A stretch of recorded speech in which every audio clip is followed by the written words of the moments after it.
Welcome to my YouTube channel Mannat let's learn everyday. तो जैसा कि हमारी वोकैब की सीरीज चल रही है, हमारी वोकैब की क्लासेस चल रही हैं, तो अभी तक हमारी वोकैब की 12 क्लासेस ऑलरेडी कंप्लीट हो चुकी हैं। आज हमारी वोकैब की 13 क्लास होने वाली है।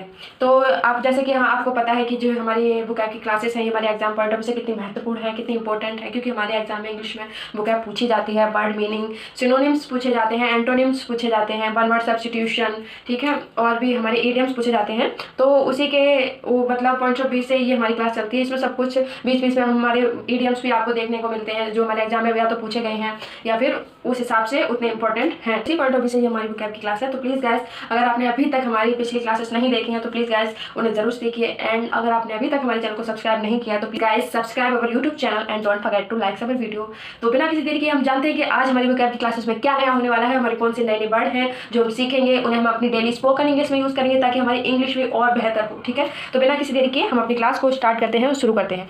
अब तक हमारे 211 वर्ड कंप्लीट हो चुके हैं। आज हमारा 212 वर्ड ठीक है। तो वोकैब क्लास 13, ठीक है। तो हमारा जो आज का वर्ड सबसे पहला वर्ड होने वाला है वो है ऑटोप्सी। क्या? ऑटोप्सी, ठीक है। प्रोनाउंसिएशन बहुत अच्छे से करेंगे ताकि हमारी जो प्रोनाउंसिएशन यानी कि हमारा शब्द का जो उच्चारण है वो एकदम सही हो। ठीक है, तो क्या कहेंगे इसे? ऑटोप्सी, ऑटोप्सी, ठीक है। स्पेलिंग भी अच्छे से याद करते हुए चलेंगे ताकि हमारे स्पेलिंग एरर ना रहे, क्योंकि हमारे एग्जाम में स्पेलिंग एरर बहुत पूछे जाते हैं और इससे हमारे कभी कभी नंबर छूट जाते हैं, हमारा नंबर ना छूटे, इसलिए हम अपनी स्पेलिंग को बहुत अच्छे से देखते हुए और उन्हें याद करते हुए चलना है। ठीक है, पहला हमारा वर्ड है ऑटोप्सी, AUTOPSY, ऑटोप्सी। इसका मतलब होता है, नाउन की तरह यूज है, तो the cutting open and examination of a dead body in order to discover the cause of death. यानी कि cutting open the cutting open and examination, ठीक है, मतलब किसी मतलब काट कर देखना और एग्जामिनेशन को उसको एनालिसिस करना किसे? एक डेड बॉडी को, इन ऑर्डर टू डिस्कवर यानी कि ये जानने के लिए, क्या जानने के लिए? कॉज ऑफ डेथ, मृत्यु के का कारण जानने के लिए जो एग्जामिनेशन करते हैं एक डेड बॉडी का, उसको काट कर देखते हैं कि मतलब किस वजह से या किस कारण से मतलब इंसान की मृत्यु हुई है। तो उस जो प्रोसेस को क्या कहते हैं? सब परीक्षण कहते हैं हिंदी में। ठीक है, हिंदी में क्या कहते हैं? सब परीक्षण। और इसके सिनोनिम्स क्या हो गए? पोस्टमार्टम भी कहते हैं। ये वर्ड तो आपने सुना ही होगा, ऑटोप्सी चाहे भले ना सुना हो, पोस्टमार्टम तो आप सुना ही होगा। और एक और सिनोनिम है नेक्रोप्सी। क्या? नेक्रोप्सी, ठीक है, ये इसके सिनोनिम हो गए। तो सब परीक्षण को इंग्लिश में क्या कहेंगे? ऑटोप्सी कहते हैं। क्या? ऑटोप्सी, ठीक है। The cutting open and examination of a dead body, ठीक है, dead body in order to discover, ये जानने के लिए, द कॉज ऑफ डेथ, मृत्यु के कारण को जानने के लिए जो एग्जामिनेशन करते हैं डेड बॉडी को, द कटिंग ओपन करके मतलब उसको, ठीक है, काट के देखते हैं और जानते हैं, उसे एनालिसिस करते हैं, एग्जामिनेशन होता है उसका कि मृत्यु का कारण क्या है। ये हमारा पहला वर्ड हो गया। नेक्स्ट हमारा वर्ड है ऑटोनोमस। क्या? ऑटोनोमस, ठीक है, ऑटोनोमस, AUTONOMOUS, ठीक है, एडजेक्टिव की तरह यूज है। इसका मतलब होता है इंडिपेंडेंट। क्या? Independent and having the power on decision, मतलब कि इंडिपेंडेंट मतलब स्वतंत्रता, मतलब इतनी स्वतंत्रता होना कि आप अपने जो डिसीजंस हैं, आप अपने जो निर्णय हैं उन्हें खुद लेते हैं, इतनी पावर होना आपके पास, उसे कहते हैं ऑटोनोमस। ठीक है, मतलब कि स्वशासी, ठीक है, जो या फिर इसे हम कहते हैं सेल्फ गवर्निंग करना। ठीक है, तो ऑटोनोमस का क्या मतलब हो गया? Independent and having the power on decisions. Next हमारा वर्ड है कार्डिनल। क्या? कार्डिनल, ठीक है, कार्डिनल, CARDINAL, एडजेक्टिव की तरह है, तो वेरी इंपॉर्टेंट और द सेंटर पॉइंट। क्या? वेरी इंपॉर्टेंट और द सेंटर पॉइंट, यानी कि बहुत महत्वपूर्ण होना, सेंटर पॉइंट होना। ठीक है, इसके जो सिनोनिम्स हो गए वो हो गए डोमिनेंट होना या फिर अंडरलाइन होना या फिर पर्टिकुलर विशेष होना, डिस्टिंग्विशिंग होना, डिस्टिंग्विशिंग, ठीक है, डिस्टिंग्विशिंग यानी कि बहुत महत्वपूर्ण होना, उसे हम कहेंगे कार्डिनल। ठीक है, कार्डिनल या मौलिक होना। नेक्स्ट हमारा वर्ड है वफ। क्या? वफ, क्या? वफ, BUFF, वफ की तरह यूज है, तो इसका मतलब होता है टू बीट या स्ट्राइक रिपीटेडली, यानी कि बार बार प्रहार करना, पीटना। ठीक है, इसे हम कहेंगे वफ। नेक्स्ट हमारा वर्ड है मर्रेड। क्या? मर्रेड, क्या? मर्रेड, MARRED, एडजेक्टिव की तरह है ये, तो इसका मतलब होता है दाग या क्षति करना, मतलब कि दोष जो किसी चीज़ का स्वरूप खराब कर देता है। ठीक है, मतलब ऐसा दोष जो किसी चीज़ की, जिसकी अपीयरेंस किसी चीज़ को स्पॉइल कर दे। ठीक है, ऐसा दाग या क्षति होती है। ठीक है, तो इसके सिनोनिम्स हो गए फ्लॉड, FLAWED, फ्लॉड, ब्लैमिन, दोष, BLEMISS, ब्लैमिश, स्मच या फिर डिसफिगर्ड। ठीक है, मरेड का मतलब होता है दाग या क्षति करना। ठीक है, नेक्स्ट हमारा वर्ड है वेरिएशन। क्या? वेरिएशन, नाउन की तरह यूज है, तो वेरिएशन का मतलब होता है विविधता। ठीक है, अ चेंज और डिफरेंस इन अ कंडीशन, यानी कि एक परिवर्तन या फिर डिफरेंस इन एक कंडीशन में, एक स्थिति में किसी चीज़ का परिवर्तन, दैट कॉल वेरिएशंस। इसके सिनोनिम्स क्या होंगे?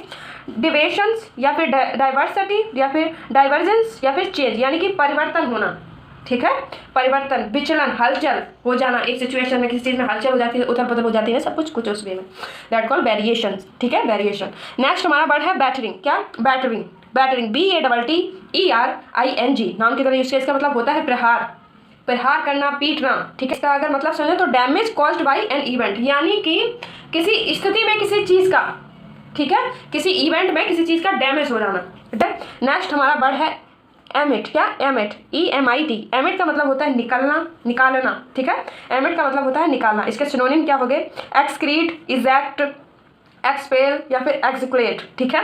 निकालना मतलब अगर आपको मतलब कॉलेज से एल्यूट कर दिया जाए, एक्सपेल कर दिया जाए, मतलब तो हम कहेंगे आपको कॉलेज से निकाल देना, एक्सपेल कर देना या फिर एल्यूट कर देना, ठीक है।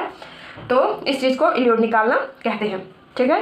नेक्स्ट है हमारा वन वर्ड सब्स्टिट्यूशन है नेक्स्ट हमारा। तो वर्ड फॉर वर्ड रिप्रोडक्शन, ठीक है, वर्ड फॉर वर्ड रिप्रोडक्शन, इसके लिए वन वर्ड कौन सा होगा? वर्बैटिम। क्या? वर्बैटिम, वर्बैटिम, VERBATIM, वर्बैटिम, यानी कि शब्दांश या फिर अक्षांश भी कहते हैं, अक्षर, ठीक है, शब्द या शब्दांश या फिर अक्षर। तो नेक्स्ट हमारा वर्ड हो गया, नेक्स्ट हमारा वर्ड है अडहिर। क्या? अडहिर, ADHERE। अडहिर टू का मतलब होता है कि नियम का पालन करना, यानी कि to continue to obey a rule, यानी कि एक रूल, नियम का पालन कंटिन्यू करना, ठीक है, उसे कहते हैं हम क्या? अडहिर टू, ठीक है। नेक्स्ट हमारा वर्ड है प्रोवाइजो, PROVISO, प्रोवाइजो, नाउन की तरह यूज है। तो प्रोवाइजो का मतलब होता है शर्त हो गई, या फिर हम कहते हैं ना अपनी मर्जी से करना कोई चीज़, ठीक है, अपनी शर्तों पे कुछ कार्य करना है, मतलब अपने प्रोवाइजो पे वर्क करना, अपनी शर्तों पे वर्क करना। इसके सिनोनिम्स हो गए टर्म्स, कंडीशंस, डिटेल्स या पॉइंट्स। टर्म्स, कंडीशन यानी कि अपने अनुसार किसी कार्य को करना, अपने टर्म्स, अपनी शर्तों पे अपनी लाइफ को जीना, कुछ इस तरह इसका यूज होता है, ठीक है। प्रोवाइजो का मतलब होता है शर्त, ठीक है। नेक्स्ट हमारा वर्ड है इलोप। क्या? एलोप, ELOPE, वर्ब की तरह है। तो एलोप का मतलब होता है भाग निकलना, ठीक है। स्पेशली इफ़ मतलब स्पेशली अगर आपके पेरेंट्स आपको किसी चीज़ के लिए मना करें, बट आप फिर भी उस चीज़ को करने के लिए भाग जाते हैं, भाग निकलते हैं, ठीक है, उसे कहेंगे इलोप, ठीक है। इसका सिनोनिम हो गया डिकैम्प या फिर रन ऑफ या फिर फ्ली या फिर एब्सॉर्ट। क्या? एब्सॉर्ट। नेक्स्ट हमारा वर्ड है वल्नरेबल। क्या? वल्नरेबल, ठीक है, वल्नरेबल, VULNERABLE, वल्नरेबल, एडजेक्टिव की तरह यूज है। इसका मतलब होता है असुरक्षित होना, मतलब एक्सपोज्ड या फिर एट रिस्क या सस्पेक्टेबल, ठीक है, सस्पेक्टेबल, असुरक्षित, अनसेफ महसूस करना, ठीक है।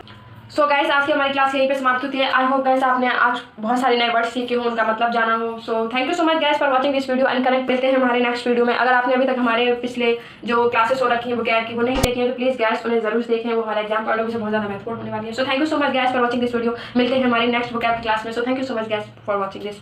Take care, thank you.